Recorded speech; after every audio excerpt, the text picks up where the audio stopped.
I'm Victoria. I remember that fateful Christmas like it was yesterday.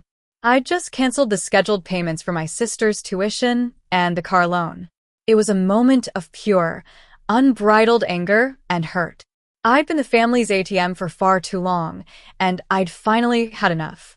It all started when I was a kid.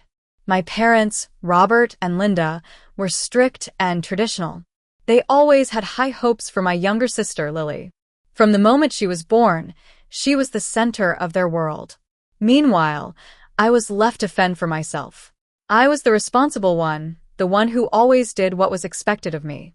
I worked hard in school and managed to get a full scholarship to college. I took on part-time jobs to cover my living expenses. While I was struggling to make ends meet, my parents were showering Lily with all sorts of opportunities. She had music lessons, art classes, and private tutoring. Once I landed a stable job as a financial analyst at a well-known firm in Seattle, my parents' demands started pouring in. Victoria, Lily needs a new laptop for school. Can you send $1,000? Victoria, we're renovating the house. Can you help with the costs? I always gave in, thinking that maybe one day they'd finally see me and appreciate all I'd done. 2 years ago, Lily got into a prestigious university. My dad called me and said, "We need your help with her tuition. It's a family responsibility." I asked if she'd gotten any scholarships, but my mom snapped. "That's not the point. You're the older sister. You have to support her." So I started sending $1,500 a month for her tuition. Then they bought a new car for Lily and expected me to cover the loan payments. When I protested, my mom said, "You're being selfish. Family comes first." And so I added another $800 a month to my financial burden. As Christmas approached, I got a text from my mom. "Victoria, we need $2,000 for Christmas. We have guests coming, and we need to buy decorations and food." I sent the money as always and asked if I was invited. All I got in reply was a thumbs up emoji. I decided to drive the 8-hour journey to our family home in Portland. I thought, maybe this Christmas would be different. I bought expensive gifts for everyone. A designer handbag for Lily, a fancy watch for my dad, and a spa package for my mom. When I arrived at the house, the sound of laughter and music filled the air. I knocked on the door and my mom opened it. Her face dropped when she saw me. "Victoria, what are you doing here?" she asked, as if I was an unwelcome guest. I was stunned. "I sent the money, and I texted you I was coming," I said.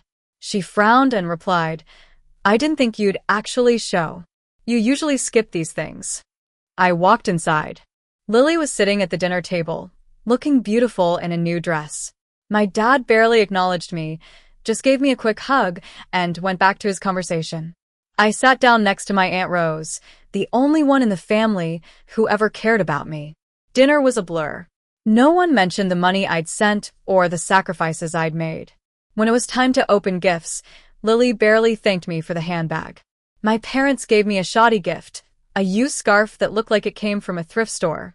Later that night, when I asked where I could sleep, my mom said, "Your old room is occupied and the couch is taken.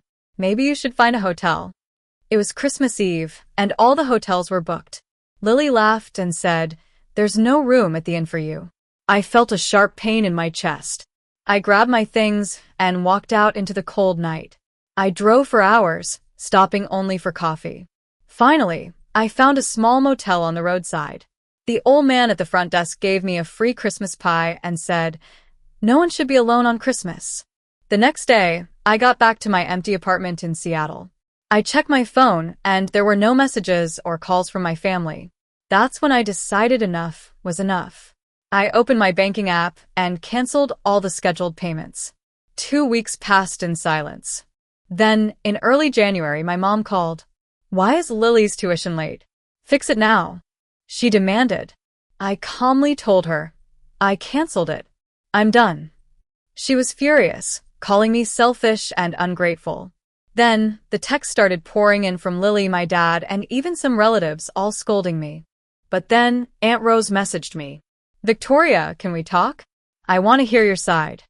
I called her, and she listened as I told her everything. She was shocked. Your mom has been lying to everyone, saying they paid for your college, and now you're being ungrateful, she said.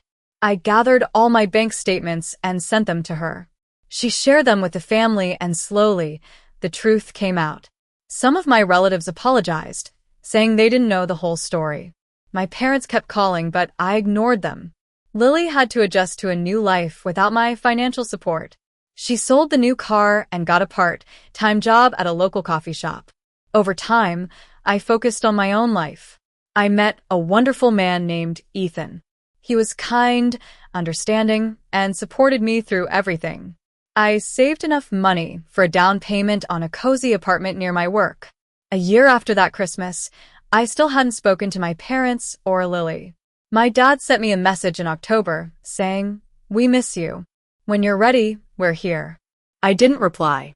I wasn't sure if I ever would. One day, I saw a post on Lily's Instagram. "Life is tough, but it makes you stronger." I smiled. Maybe there was hope for her. And for me, I finally found peace. I'd come home to myself, away from the toxicity of my family.